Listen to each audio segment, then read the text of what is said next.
श्रीगणेशाय नमः। या कुन्देन्दुतुषारहारधवलां या शुभ्रवस्त्रामृता या वीणावरदण्डमण्डितकरा या श्वेतपद्मासना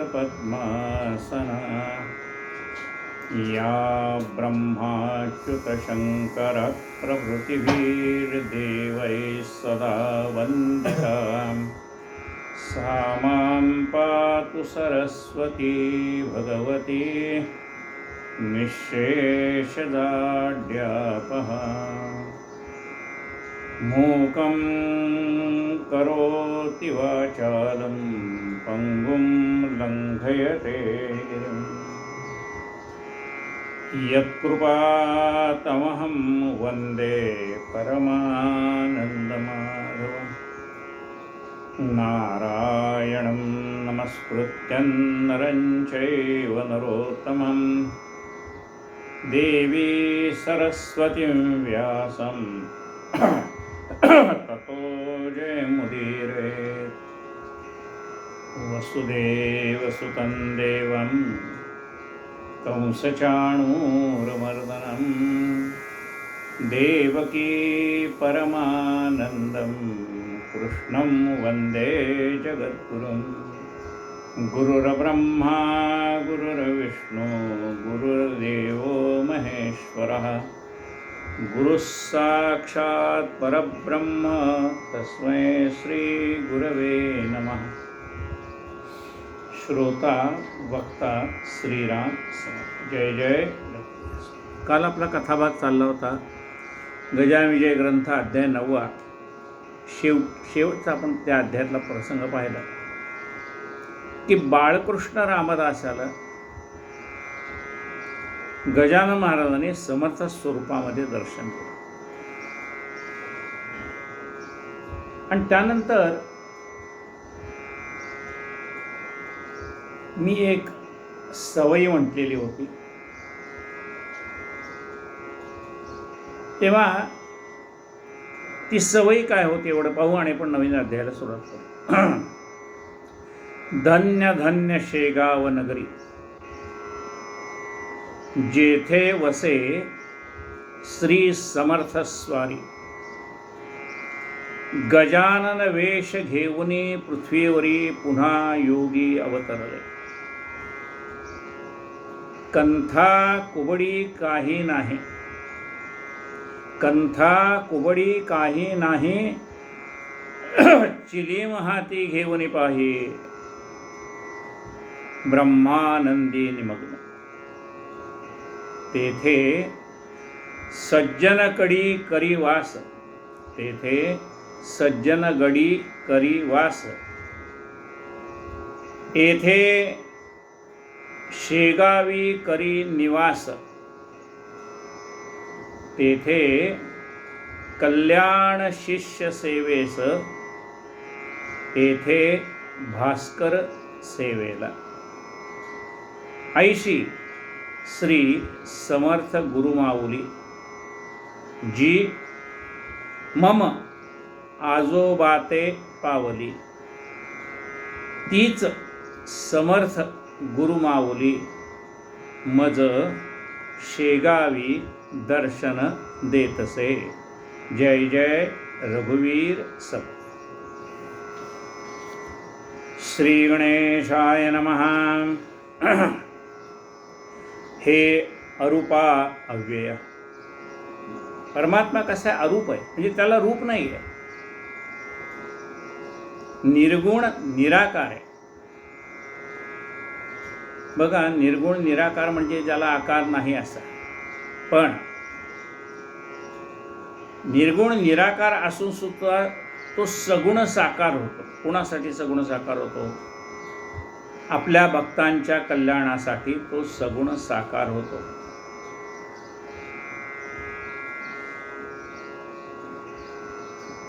म्हणजे फ्रीज एखादं तुपाचं भांडे असेल म्हणजे त्या भांड्यात काय तूप आहे,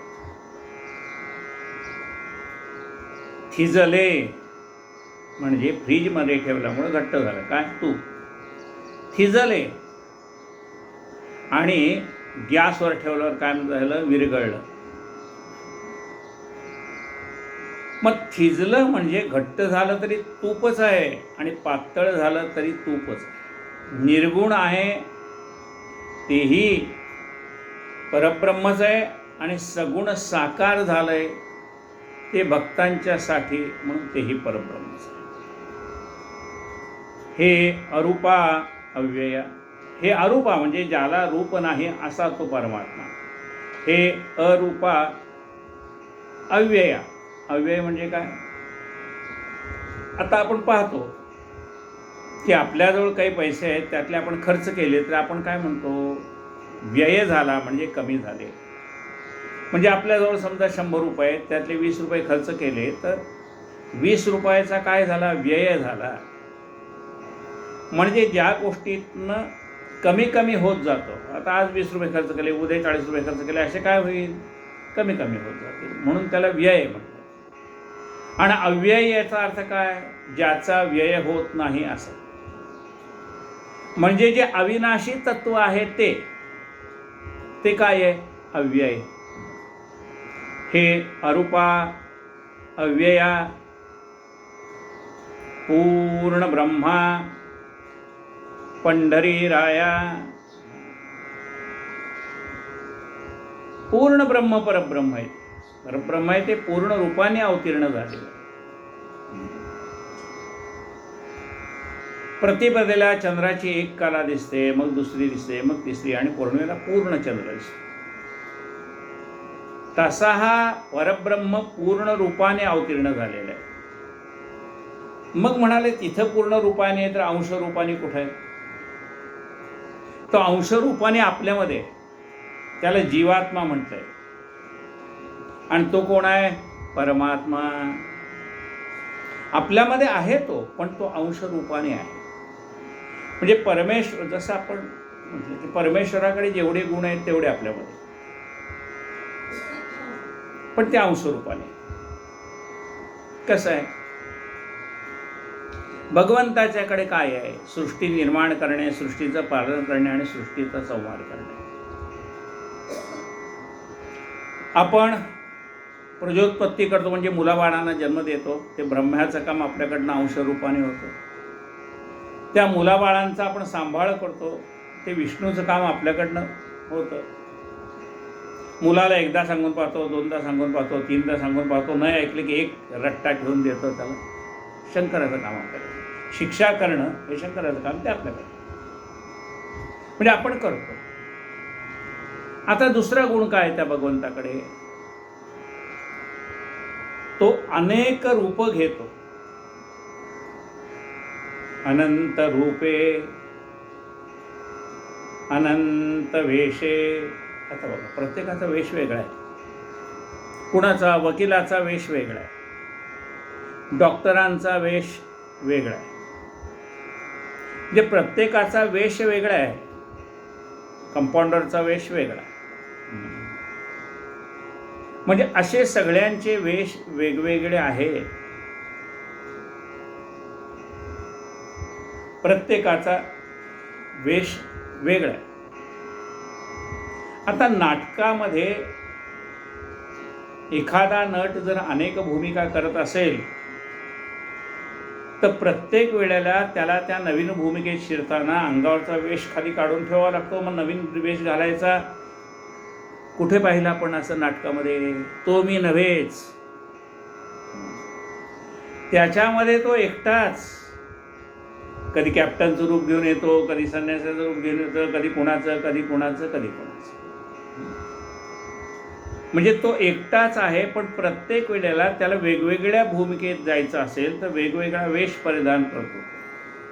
म्हणजे नटाला जर वेगवेगळ्या भूमिका करायच्या असतील तर त्याला वेगवेगळ्या वेशभूषा करावी लागते. परमात्मा हा पण एक नट आहे आणि आपण त्याचे अंश असल्यामुळे आपण पण एक नट आहे. आपण पण वेगवेगळ्या भूमिका करतो, पण त्या भूमिका करताना आपल्याला वेश पालटावा लागत नाही. म्हणजे कसं, तर एका घरी सगळी माणसं जमली होती आणि तेवढ्यात खिडकीतनं कोणतरी येताना दिसलं. मग धावत धावत एक मुलगी गेली. माझा मामा आला. कोण आलं पाहायला म्हणून दुसरी बाई तिथे गेली. ती म्हणली अगं माझा भाऊ आला ना, धाकटा भाऊ येतो. तिसरा गेला, म्हणले आमचे काका येत आहे. चौथा गेला, म्हणले आमचा पुतण्या येतोय. पाचवा गेला खिडकीतनं बघायला कोण येत आहे, तो म्हणलं आमचा नातू येतो. एक स्त्री गेली, बरं झालं बाई हे आले, मी किती वेळ वाट पाहत होते. आता बघा, येणारी व्यक्ती एकच आहे. ती आली घरात. मग काका आला का मामा आला का पुतण्या आला का नातू आला का कोण आला, तो एकटाच आला. म्हणजे त्या एकट्याने एवढ्या भूमिका केल्या. तो एकाच वेळेला मुलाचा बाप आहे, त्याच वेळेला तो बापाचा मुलगा आहे, एकाच वेळेला तो एकाचा मामा आहे तर दुसऱ्याचा काका आहे, एकाचा भाचा आहे तर दुसऱ्याचा पुतण्या आहे, एकाचा आजोबा आहे तर दुसऱ्याचा नातू आहे. आता एवढ्या असंख्य भूमिका करताना त्याला काही वेश पालटावे लागले. वेश न पालटता तो एवढ्या भूमिका करतो. नुसत्याच्या नातेवाईकांच्या भूमिका पाडत नाही. म्हणजे एकाच वेळेला तो मामा असतो, एकाच वेळेला काका असतो, एकाच वेळेला भाचा असतो, एकाच वेळेला पुतण्या असतो, एकाच वेळेला काका असतो, एकाच वेळेला अशा त्या असंख्य भूमिका तो एकटाच पार पडतो. आता नुसत्या एवढ्या भूमिका पार पाडत नाही. तर दोन मुलं त्यांच्या घरात समजा भांडण करतायत, तर एकाची बाजू तो घेतो. काय म्हणतो, हे याचं बरोबर आहे, तू उगी गोंधळ घालू नकोस. म्हणजे त्यावेळेला तो कोण झाला, वकील झाला. त्याची बाजू मांडतोय, त्यावेळेला तो वकील आहे. दोन मुलं भांडत आली, त्यांच्याकडे सांगायला लागली बघावं असं झालं, असं काय, हे तुझं चुकलंय. त्यावेळेला कोण आहे, तो जज आहे. घरामध्ये एखादा मनुष्य आजारी पडला, तो सांगतोय सॅरडॉनची गोळी घे किंवा आणखीन कशाची घे. त्यावेळेला कोण आहे, डॉक्टर आहे. अंगाला हात लावून पाहतो, म्हणजे अरे अंग गरम दिसते, नाडी हातात घेऊन पाहतो, वैद्य आहे. त्यावेळेला एकाच वेळेला तो एवढ्या असंख्य भूमिका करतोय, पण त्याला प्रत्येक वेळेला काही वकिलाची भूमिका करताना वकिलाचा वेश घ्यावा लागला नाही का, एखाद्याचे न्याय देताना त्याला जज्जाचा वेश घालावा लागला नाही. तो एकटाच सगळ्या भूमिका पार पाडतो. म्हणजे जसा तो परमात्मा तसा हा जीवात्मा, तोही तितकंच. पण तो अमर्याद आहे आणि आम्हाला मर्यादा आहे. कशाची, या देहाची मर्यादा आहे आम्हाला. आणि तो कसा आहे, अमर्याद आहे. म्हणून परमात्मा हा पूर्ण रूपाने का अंशरूपाने, अंशरूपाने आमच्यामध्ये, आणि पूर्ण रूपाने कुठं आहे, पूर्ण रूप तो जगच्चालक. जगच्चालक ज्ञान राशी ऐसे युगयुगी किती अवतार घेसी, दर्शन तुझे झाले असं. म्हणजे हा परमात्मा कसा आहे, पूर्ण ब्रह्म. पंढरपूरला उभा आहे. पूर्ण ब्रह्मा पंढरी राया, सज्जनांच्या विसाव्या. ऊन भयंकर तापतंय, म्हणजे जमीनही तापली, वरून सूर्यनारायण तापलेला आहे, सगळी हवा गरम झालेली आहे. अशा वेळेला प्रवासाने श्रांत झालेला मनुष्य कुठे जाऊन बसेल. हा म्हणाली इथे विसावा आहे. काय आहे, घनदाट वृक्ष होता, त्याची सावली होती घनदाट, त्या सावलीत जाऊन बसला. काय म्हणाला, इथे मला विसावा आहे बाबा.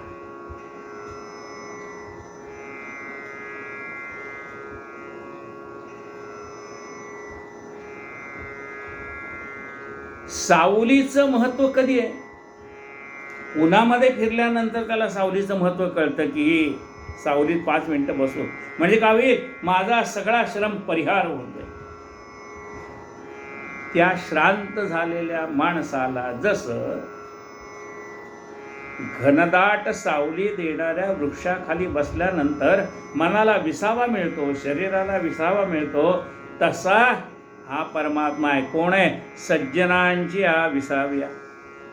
सज्जन माणसं चालत जातात तो पंढरपूरला, आळंदी ते पंढरपूर चालत, शेगाव ते पंढरपूर चालत येतात. ही सज्जन मंडळीनं तो कोण आहे? विसावा आहे. त्या ठिकाणी येऊन विश्रांती घेतात. विश्रांती घेतली सुख लाधलो. काय विचारलं? अरे एवढे तुम्ही चालत आले, काय लाधलं? सुख लाधलो. तो विसावी आहे. विसावा आला जवळ म्हणतात. पंढरपूरच्या जवळ अलीकडे विसावा आहे. वाखरी म्हणतात त्याला, वाखरी. काय घेतात तिथे? थोडासा विसावा घेतात, थोडंसं थांबतात आणि पंढरपूर जवळ आलं म्हणून धावत सुटतात. तिथे गेल्यानंतर त्याला पूर्ण विसावा मिळतो. हा छोटा विसावा आहे, तिथे पूर्ण विसावा आहे. तुझे पायी सुख सर्व आहे. श्री गणेशाय नमः. हे अरूपा अव्यया पूर्ण ब्रह्मा पंढरी राया, सज्जनांच्या विसाव्या मजला परते लोट नको. देवा, मी तुझ्या पायाला शरण आलोय, आता मला परत पाठवू नको. बघ, विनमुख हाताने परत पाठवू नको. रिकाम्या हाताने परत पाठवू नको. रिकामा हात काय आहे? प्रपंचात बघा काय आहे. आयुष्य ओघळून मी रिक्त हस्त आहे. जसं ओंजळावर पाणी घ्यावं आणि ते या हाता बोटांच्या बेसक्यातनं हळूहळू सगळं निघून जावं, तसं आयुष्य ओघळून मी रिक्त हस्त आहे. काहीच हातात शिल्लक राहिलं नाही. तिथे जसा माझा हात रिकामा झाला, काहीच हाताला सापडलं नाही, रिकामा झाला, मी रिक्त हस्त आहे. तसं देवा, मला रिकाम्या हाताने पाठवू नको. आता माझे ओंजळ भरून दे. सज्जनांच्या विसाव्या मजला परते लोटू नको. देवा, हा दासगणू नको परक्याचा आता म्हणू. परकाने आपल्यामध्ये फरक आहे. दुसऱ्याचाही मुलगा आहे आणि आपलाही मुलगा आहे. दुसऱ्याच्या मुलाला आपण काय म्हणतो? ते कार्ट ना सारखं रडतंय. ते काय आहे? दुसऱ्याचं कार्ट आहे. आणि आपलं नाही हो, ते बाळ किती वेळ रडतंय बघा ना. आपला तर कोण आहे? बाळ्या. आणि दुसऱ्याचं कोण आहे? कार्ट. आपल्या माणसाबद्दल आपल्यामध्ये जेवढी आत्मीयता असते तेवढी दुसऱ्या माणसाबद्दल नसते. देवा, हा दासगणू नको परक्याचा आता म्हणू. देवा, हा दुसऱ्याचा आहे असं म्हणू नकोस. मी तुला शरण आलो. माझ्या पातकांचा नको आणू विचार चित्ती नारायण. मी असंख्य पाप माझ्या हातनं घडली. काय असतं माहिती का? कायिक, वाचिक, मानसिक, सांसर्गिक अशी पाप असतात. कायिक म्हणजे शरीराने काही घडलेली पाप असतात. कोणी बसले, आपण मधनच चाललो तर आपला पाय काढायचे त्याला लागतो, कायिक पाप झालं. आपल्या शब्दाने काही माणसं दुखवली गेली तर वाचिक पाप झालं. काही माणसाचं आपण अहित चिंतलं तर मानसिक पाप झालं. 4 लोक एखाद्याला अन्याय करतात आणि आपण त्याला काही न बोलता तो नुसतं पाहत राहतोय. तो मनुष्य अन्याय करतोय एखाद्या माणसावर आणि आपण नुसतं पाहत राहतोय, त्याला सांसर्गिक पाप म्हटलंय. मग अशी पापं कळत न कळत आमच्यातनं घडत राहतात. कायिक, वाचिक, मानसिक पापं घडत राहतात. अनंत अपराधांच्या राशी पोटी घालणे. देवा, पोटी घालणे. मी तो आहे आपुलाची म्हणून या घेणे. देवा, मी आपला आहे म्हणून आपला म्हण. परक्याचा म्हणू नको. आपला म्हणला की सगळे आपण आपल्या माणसाचे अपराध पोटात घालतो. नको परक्याचा आता म्हणू माझ्या पातकांचा नको आणू विचार चित्ती नारायण. माझ्या करेन झाले पुण्य हे ठाऊके मज लागून फार काय तुला वदन दावणे आम्ही योग्य नसे. खरं म्हणजे हा मनुष्य जन्म मला तू परोपकारासाठी दिला, पण मी तो स्वार्थासाठी वापरला. कशासाठी दिलायस? लोकाला उपयोगी पडावं म्हणून दिलायस. भगवंत आपल्याला आवश्यक आहे त्याच्यापेक्षा जास्ती धन देतो, गरजेपेक्षा जास्ती देतो. कशासाठी देतो? आपली तर गरज एवढीच आहे. म्हणजे समजा आपलं 10,000 रुपयात भागत आहे आणि परमेश्वराने आपल्याला 25,000 रुपये दिले, म्हणजे सरप्लस दिलेत. हे जास्ती कशासाठी दिलेत? अरे तुझा प्रपंच भागला आहे ना, आता शिल्लक आहे, त्यातनं खरोखर जे अडले जाकसले जाणावे. यथानुशक्ती कामास यावे, चित्त वित्त द्यावे परमेश्वरी. अरे जे सरप्लस दिलेलं आहे तुला ते कशासाठी दिलं आहे? तुझ्यासाठी नाही दिलं. मला माहिती आहे तुला 10,000ची गरज आहे, पण मी तुला 25,000 दिले. कशासाठी दिले? की खरोखर जो गांजलेला आहे, नडलेला आहे, जे का रंजले गांजले त्याशी म्हणे जो आपुले, त्याला आपलं म्हण. आता या कोविडमुळे, लॉकडाऊनमुळे आपण सगळे घरात आहे. पण ज्याच्याकडे भगवंताने भरपूर दिलेलं आहे त्याला या लॉकडाऊनचा काही त्रास वाटत नाही. तो म्हणतो जाऊ दे, ठीक आहे, 4 महिन्याने सांग, त्याचं काही, कारण त्याच्याकडे भरपूर पैसे आहेत. त्याला त्याचं म्हणजे वाईट वाटतंय आणखी मिळवायचं राहिलं म्हणून, पण तो म्हणतो ठीक आहे, पण आत्ता मला काही इतकी अडचण नाही. अरे मग ज्यांची हातावरची पोट आहे, तुझ्या शेजारचा एखादा मनुष्य रिक्षावर जात असेल, एखादा मनुष्य पेपर टाकायला जात असेल, एखादी धुण्या भांड्याला येणारी बाई, तिला गरज असेल, आणखीन कोणी आहेत तुझ्या आजूबाजूलाच आहे, कोणी अवती भवती माझ्या, जमले किंवा जमविले त्या, माझ्या अवतीभोवती राहणारी काही माणसं आहेत. काही माणसं मी जमवली, काही माणसं नैसर्गिकरित्या जमली. त्यांना नैसर्गिकरित्या जमलेली माणसं कोण? आपले नातेवाईक. ते काही जोडावे लागत नाही, जन्माबरोबर येतात. अवती भवती माझ्या, जमले किंवा जमविले त्या, पूर्वायाते त्यांच्या गरजा, द्या सामर्थ्य निदान, प्रभो मज अन्य नको वरदा. त्यांच्या गरजा मला भागवता आल्या पाहिजे. एखाद्या मनुष्याने ठरवलं आता काही नाही बुवा, सध्या फक्त भाजीपाल्यालाच विक्रीला परवानगी आहे, म्हटलं मी उद्यापासून भाजीपाला विकतो. आता त्याच्यावर स्वतःजवळ पैसे नाहीत, आपण त्याला म्हणावं हरकत नाही बाबा, हे घे भांडवल, तू भाजी आण, कर प्रयत्न, मिळव 2 पैसे. एखादा मनुष्य रिक्षावाला म्हणा, आणखीन कोणी तुमच्याकडे जवळपास असेल ज्याचा हातावरचं स्पोट आहे, त्याला सांगायचं बाबा आता सध्या तुझ्याकडे नाही ना, हे 2,000 5,000 मला शक्य आहे तेवढी मी तुला देतो काय, आणि नंतर ते तू मला परत कर. कधी? तुझा व्यवसाय उत्तम सुरू झाल्यानंतर. आता आपण देताना काय करायचं? देतानाच कृष्णार्पण म्हणून देऊन टाकायचं, म्हणजे त्यांनी परत नाही केलं तर आपल्याला वाईट वाटत नाही. किती द्यायचं? आपल्या प्रपंचाला पुरून उरणार असेल तर. पण त्याला परत करण्याची सवय लागावी म्हणून त्याला काय सांगायचं की तुझी परिस्थिती उत्तम झाल्यानंतर तुला जमेल तेव्हा ते पैसे माझे मला परत कर. आता मी समजा मला परत मिळाले तर मला काय, दुसरा तुझ्यासारखा कोणी अडचणीत सापडला असला त्याला मदत करता येईल आणि तुलाही परत करण्याची वृत्ती तयार होईल. देवा हे सगळं करायला पाहिजे होतं. तू मला मनुष्य जन्म दिलायस आणि हे मी जाणायला पाहिजे होतं. आढले जाकसले जाणावे, यथाने शक्ती कामास यावे, चित्त वित्त द्यावे परमेश्वरी. मी तू कुणाला मदत केलीच नाही. चित्त वित्त द्यावे परमेश्वरी. भगवंताकडे लक्ष ठेवावं, लक्ष द्यावं म्हणावं तर ते पण जमलं नाही. वित्त म्हणजे पैसे. कुठं सत्कार्य चाललं असेल, कुठं काही चांगली कामं चालली असतील, कुठं भंडारा म्हणा, कुठं काय म्हणा, त्याला काही 2 पैसे उचलून द्यावे तेही जमलं नाही. चित्त वित्त द्यावे परमेश्वरी, तेही जमलं नाही. असा मी पातकी आहे याची मला जाणीव आहे. खरं सांगू का देवा, तुला तोंड दाखवण्याची सुद्धा मला लाज वाटते, इतकी पापं माझ्याकडनं घडली. फार काय तुला वदन दावण्या मी योग्य नसे, ऐशी स्थिती आहे जरी, परी देवा कृपा करी. देवा एवढं सगळं असलं ना तरी माझा अवहेर करू नकोस, माझ्यावर कृपा कर. ओहोळास गोदावरी पोटी आपल्या घेत असे. अरे गंगा ज्यावेळेस दुसरी भरून वाहत असते त्याच्यामध्ये गटार गंगा येते. आता ती गोदावरी म्हणते का, अरे तुझ्या गटारी सगळं घाण पाणी, माझ्याकडे येऊ नकोस, परत जा, ज्यांनी टाकले त्याच्या घरात जा, असं म्हणतं.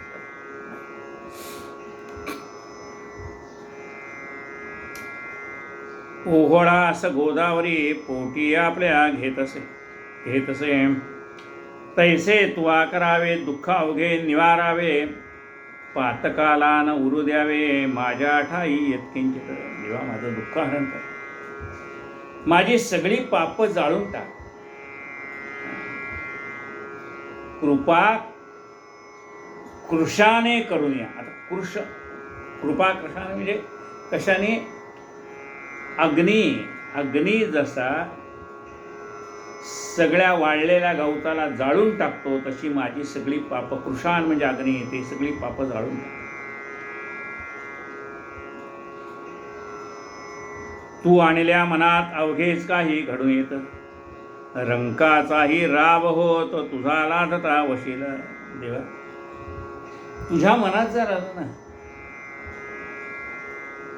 भिक्षाधीशाचा लक्षाधीश करण्याची सामर्थ्य तुझ्यामध्ये आहे, आणि लक्षाधीशाला भिक्षाधीश करण्याचं सामर्थ्य पण तुझ्याकडे. रंकाचाही करसी राजा,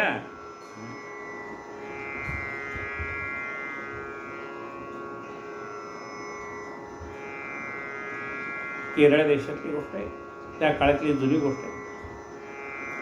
सर्व गोष्टीला कंटाळून एक मनुष्य त्या केरळ देशामध्ये गेला.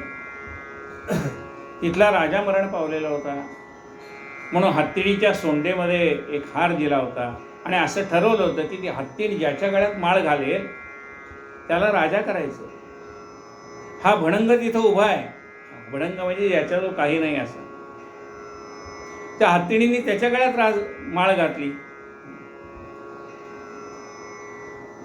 तो म्हणाला, हो मी तर सामान्य मनुष्य, मला काही कळत नाही राज्यकारभार कसा करावा, काय करावा. प्रधान म्हणाले, आम्ही अष्टप्रधान आहोत, आमचं काम आहे राजाला सल्ला द्यायचं. हळूहळू आम्ही तुम्हाला शिकवू, पण ज्या अर्थी हत्तीणींनी तुमच्या गळ्यात माळ घातली त्या अर्थी तुम्ही भाग्यवान असाल. या जन्मातलं नाही, पण कुठल्या तरी जन्मातलं पुण्य तुमचं उदयाला आलं. रंकाचाही करिसी राजा, तुझा लाधता वशिला. देवा, तुझा वशिला मिळाला ना तर रंकाचा राजा होतो. असो एकदा पुण्यराशी गेले उमरावतीशी, जाऊन उतरले सदनाशी आत्माराम भिकाजीच्या. आत्माराम भिकाजी सुत उमरावतीचा असे प्राण. भिकाजीचा मुलगा आत्माराम हा उमरावतीचा प्रांत ऑफिसर होता. मोठा अधिकार होता त्याच्या हातामध्ये. आपल्याकडे कलेक्टर हे असतं, मोठा अधिकार.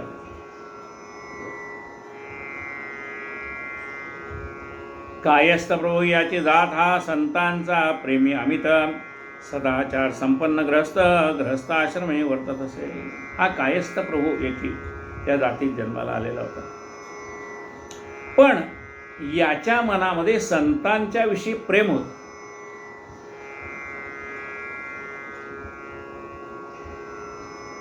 आपल्या मनामध्ये प्रेम आहे, पण ते प्रापंचिकांचं प्रेम आहे.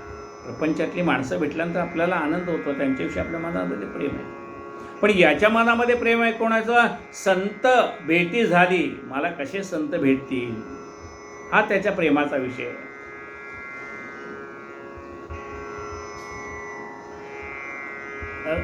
गजानन महाराज स्वतःहून त्याच्या घरी गेले, बोलवावं लागलं नाही. जाऊन उतरले सदनासी आत्माराम भिकाजीच्या.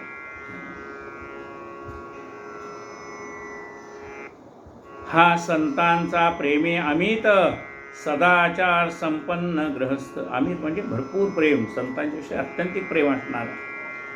सदाचारी होता, ग्रहस्थाश्रमी होता.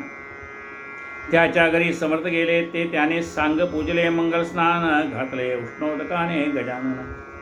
त्यांनी गजानन महाराजांची यथासांग सेवा केली. गरम पाणी आंघोळी दिलं, उठणी लावली अंगाला. वृत्ती आनंदली त्याची संत सहवासे तेरवा. त्याची वृत्ती म्हणजे स्वभाव, माणसाची वृत्ती म्हणजे काय? त्याचा स्वभाव. संतांचा सहवास घडला, याने त्याची मनातली आनंदाची वृत्ती आनंदाने भरून गेली. वृत्ती आनंदली त्याची संत सहवासे तेरवा. करवती काठी उमरेडचा, धोतर जोडा नेसविला असाचा. बाली केशरी गंधाचा, भव्य तिलक लाविला. असे गजानन महाराजांना त्यांनी करवती काठी धोतर नेसवलं, कपाळाला केशरी गंध लावला, गळ्यामध्ये पुष्पहार घातले, नाना प्रकारचे नैवेद्य दाखवले, 100 रुपये दक्षिणा दिली. कंठा माझी पुष्पहार नैवेद्याचे नाना प्रकार दक्षिणेशी 100 रुपये त्याने ठेवले. धूप दीप आरती झाली पुष्पांजली समर्पिली दर्शनाला गी दाटी झाली उमरावतीच्या लोकांची. गजानन महाराज आले हे काढायची खोटी होती की सगळे लोक त्या गजानन महाराजांच्या दर्शनाला आले. प्रत्येका ऐसे वाटावे समर्थ आपल्या घरी न्यावे यथा सांग करावे पूजन त्यांचे येणे रीती. इथं दर्शनाला येणाऱ्या प्रत्येकाला असं वाटायला लागलं की आपल्याही घरी गजानन महाराजांना घेऊन द्यावं आपणही त्यांची पूजा करावी. इच्छा ऐसी बहुतेका झाली परी थोडक्यांची मनीषा पुरवली. इच्छा तर सगळ्यांना झाली पण सगळ्यांचीच काही इच्छा पूर्ण होणं शक्य नाही. सदने पाऊले लागण्या भली पुण्य पाहिजे बलवत्तर.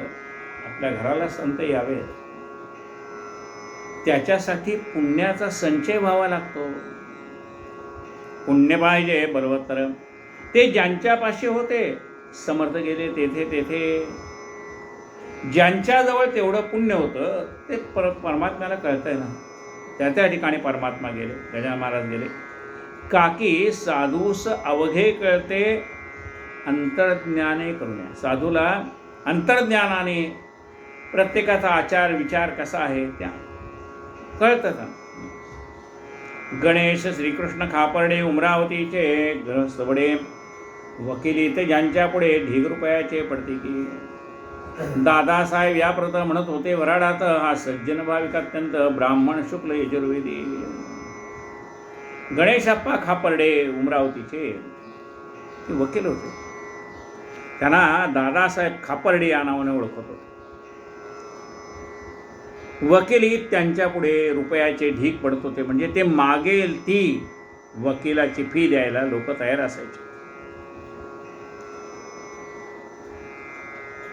दादासाहेब याप्रमाणे म्हणत होते वराडात हा सज्जन भाविक अत्यंत ब्राह्मण शुक्ल यजुर्वेदी ब्राह्मण होते. त्याने विनंती करता खरी महाराज गेले त्याच्या घरी तेथे झाली याच परी समर्थांची पूजा हो. गणेशप्पा म्हणून होता लिंगायत वाणी चंद्रभागा चंद्राबाई कामिनी त्याची परम भाविक असे. त्यांनी महाराजांची पूजा केली. त्या पूजेला गणेशप्पा म्हणून एक लिंगायत वाणी आला होता. चंद्रभागा चंद्राबाई त्याच्या पत्नीचं नाव. ते आपल्या नवऱ्याला म्हणाले अहो आपल्या घरी येतील का साधू तुम्ही विचारून तर पहा ना. हा ती बोलली पतीला हा साधू पाहिजे नेला कसंही करून घराला पहा विनंती करून. आपुले निष्पाप असल्या मन याच्या आगमने करून होईल आपले पवित्र सदन भाविकांचा दिवस. आपलं मन जर निष्पाप असेल तर त्यांच्या चरणकमलाने आपलं घर पवित्र होईल.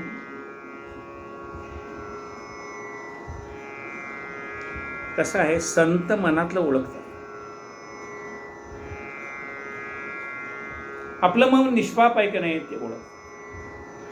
पूर्वी आणि अजूनही आता समर्थांच्या पादुकांचा दौरा असतो. आम्ही त्यावेळेला शाळेत जात होतो लहानपणी आणि आमचे आजोबा थकले होते. आता त्यांना बाहेर पडणं शक्य नव्हतं आणि समर्थ दौरा त्यावेळेला पंढरपुरात आला होता. बहिरेटांकडे ते काळ्या मारुतीच्या मागे बहिरट राहत होते तिथे त्यांच्याकडे पादुका उतरायच्या. आणि त्यावेळेला समर्थांच्या पादुकाबरोबर प्रत्यक्ष श्रीधर स्वामी आलेले होते. संध्याकाळची वेळ होती. त्यावेळेला आमच्या घरात लाईट नव्हते. कंदील घेऊन आमची आई तिथे श्रीधर स्वामी आलेत म्हणून त्यांच्या दर्शनाला गेली. कळलं तेव्हा हे मंदिरात आले म्हणून मंदिरात गेली. तोपर्यंत पांडुरंगाचं दर्शन घेऊन रुक्मिणीच्या समोर आलेले होते आणि रुक्मिणीला नमस्कार करून प्रदक्षिणा घालून समोरच्या कट्ट्यावर उभे होते. लांबून आईसाहेबांचं दर्शन घेत होते. आईने जाऊन त्यांच्या पाया पडले. म्हणजे महाराज आमचे सासरे आता इथं आपल्या दर्शनाला येऊ शकत नाही तर आपण आमच्या घरी याल का असं तिने विचारलं. हे चंद्राबाईंनी जसं विचारलं ना तसं तिने पण विचारलं तेव्हा आमच्या घरी याल का. आमची इच्छा आहे सासऱ्यांना आपल्या दर्शनाची आस लागलेली आपण याल का.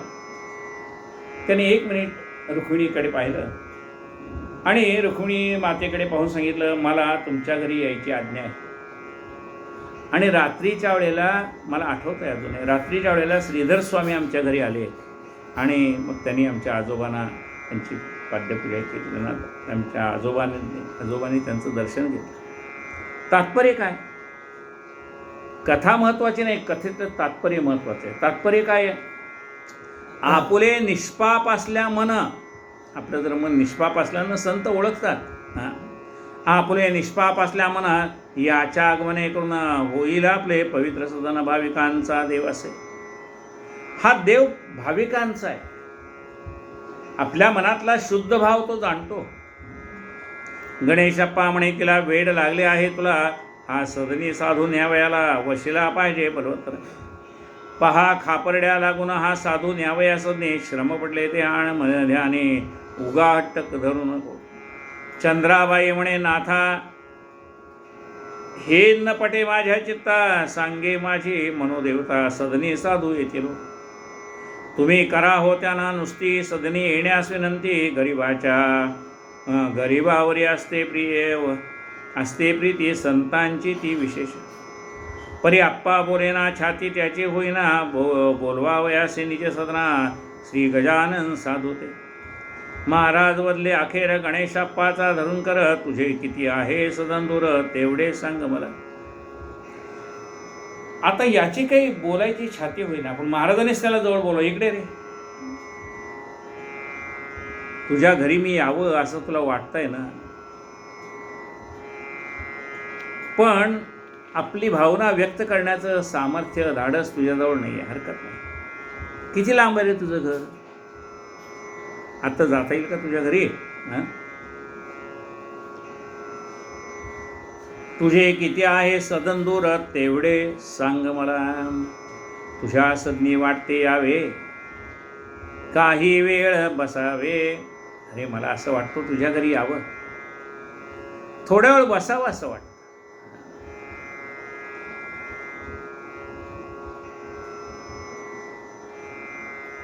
अरे चित्ती असेल ते बोलावे, भीडन धरता कवणाची. अरे म्हणत असेल ते बोलावं, कोणाची भीडभाड बाळगू नये. ऐसे महाराज बोलता, गणेशप्पाच्या चित्ता हर्ष झाला, ततुता तो न शब्दे बोलवे. आता त्याला किती आनंद झाला असेल. दासगणू महाराज म्हणतात, ते मला शब्दात वर्णन करून सांगता येत नाही. तो आनंद मला शब्दात वर्णन करून सांगता येत नाही. समर्थास नेऊन सदनी पूजा केली उभयताने, आपुला संसार त्यांचे चरणी अर्पण केला तात्काळ. नमस्कार केला आणि सांगितलं, आता हा मी संसार तुमच्या चरणी अर्पण करतो. म्हणजे आत्तापर्यंत हा संसार मी माझा म्हणून करतो, आता हा तुमचा म्हणून करतो. समर्थ रामदास स्वामींनी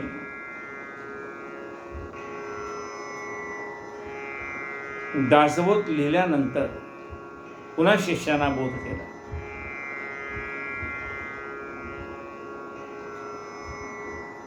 आणि त्यावेळेला त्यांना सांगितलं, कारण तुम्ही मला विचारलं नाही, पण तरी मी सांगतोय. का सांगतोय? एवढा दासबोध ऐकून सुद्धा तुमच्यामध्ये परिवर्तन झालेलं मला काही दिसत नाही. म्हणजे वाचून ऐकून आपल्यामध्ये जर त्याचं परिवर्तन काही होत नसेल,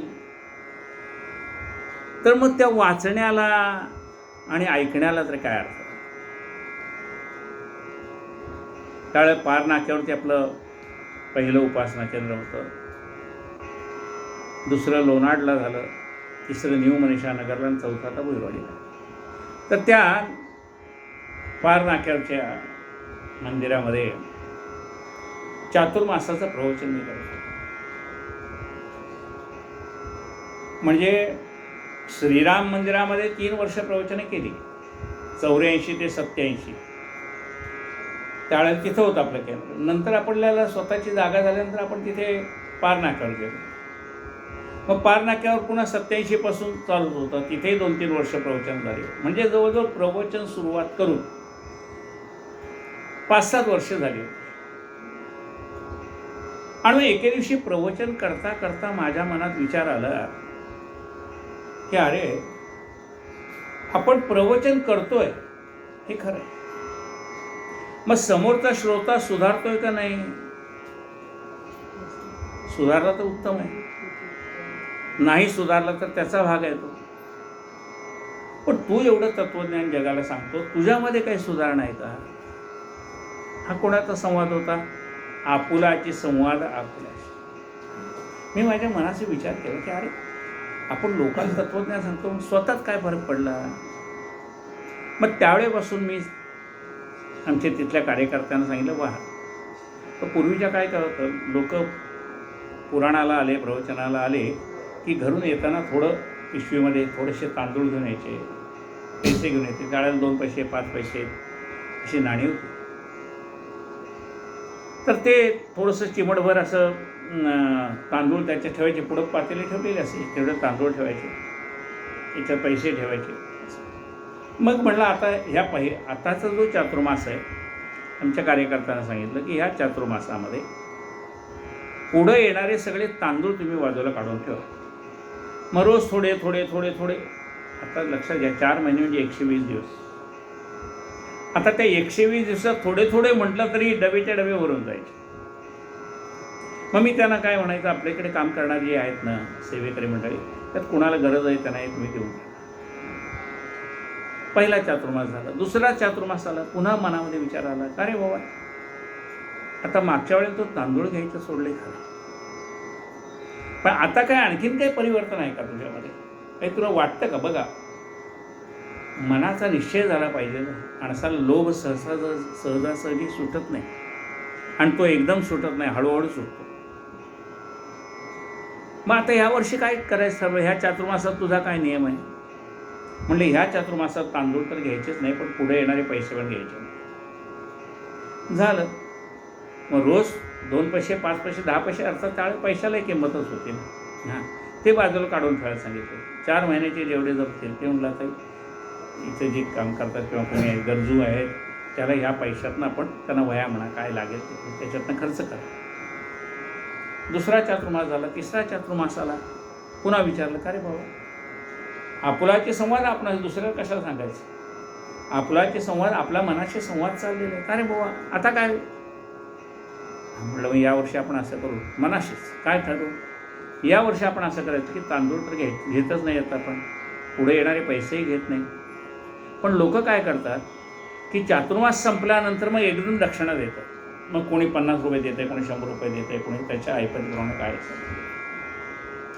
तर म्हणलं या चातुर्मास समाप्तीला आपण समाप्तीचे पैसे आले तरी ते आपण घरी न्यायचे नाही, ते इथेच ठेवायचे, कुठल्या चांगल्या कामाला वापरा म्हणून सांगायचं.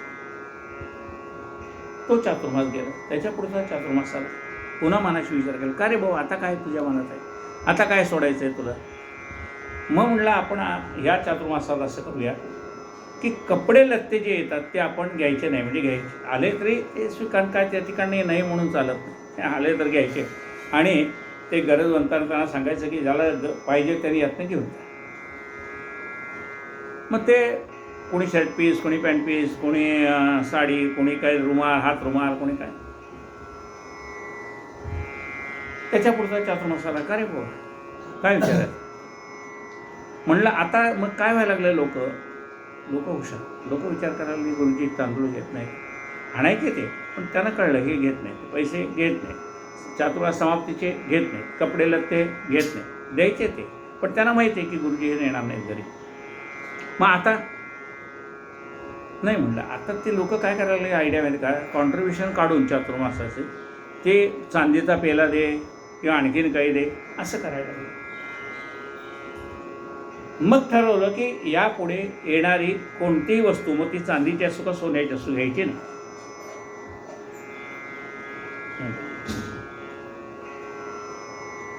आणि मग ठरवलं की गजानन महाराजांच्या मंदिरामध्ये आपण जी प्रवचनं करू त्यासाठी कुठल्याही प्रकारचं कोणी काही दिलं तर घ्यायचं नाही.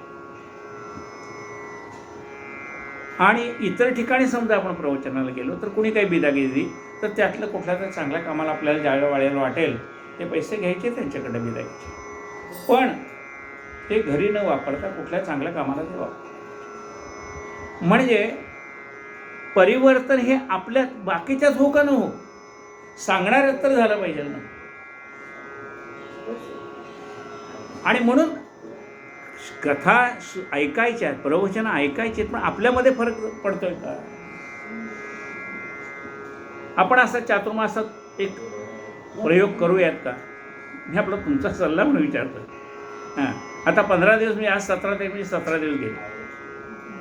रोजचा 1 रुपया असे आता किती झाले तुमचे? 17 रुपये झाले. देवापुढे एक डबा ठेवा, त्याच्यात ते 17 रुपये टाकू आणि 17 चिमट म्हणजे 5 बोटाने काहीतरी दान व्हावं म्हणून 17 चिमटी तांदूळ त्याच्यात टाकू. म्हणजे आजपर्यंतचा हिशोब पुरा झाला. बरोबर. 4 महिन्यानंतर मध्ये आधी तुम्हाला लागले तर त्यातले पैसे काढून खर्च केले तरी हरकत नाही, पुन्हा त्यात टाकून. 4 महिन्यानंतर जे तांदूळ आणि जे पैसे जमतील ते तुमच्याकडे येणारी जी मोलकरीण असेल, झाडूवाला असेल, पोछावाला असेल, स्वयंपाकाला येणारी बाई असेल, तर त्यांच्या मुलाबाळाच्या शिक्षणासाठी ते त्यांना देऊन टाका. तांदूळ त्यांना देऊन टाका आणि पैसे त्यांना देऊन टाका. करता येईल का? आलं तर उत्तम आहे. नाही आले तर काही बळजबरी नाही की तुम्ही असं करा म्हणून. असं म्हणलंय का ते सगळे जमा करा आणि शेवटच्या दिवशी माझ्याकडे आणून द्या? नाही म्हणलेलं. मी घेतच नाही तर तुम्ही मागतोय कशाला तुम्हाला? तर तुम्ही ते करू शकताय का? म्हणजे आपण जे ऐकतोय त्याचं काहीतरी आपल्या आयुष्यात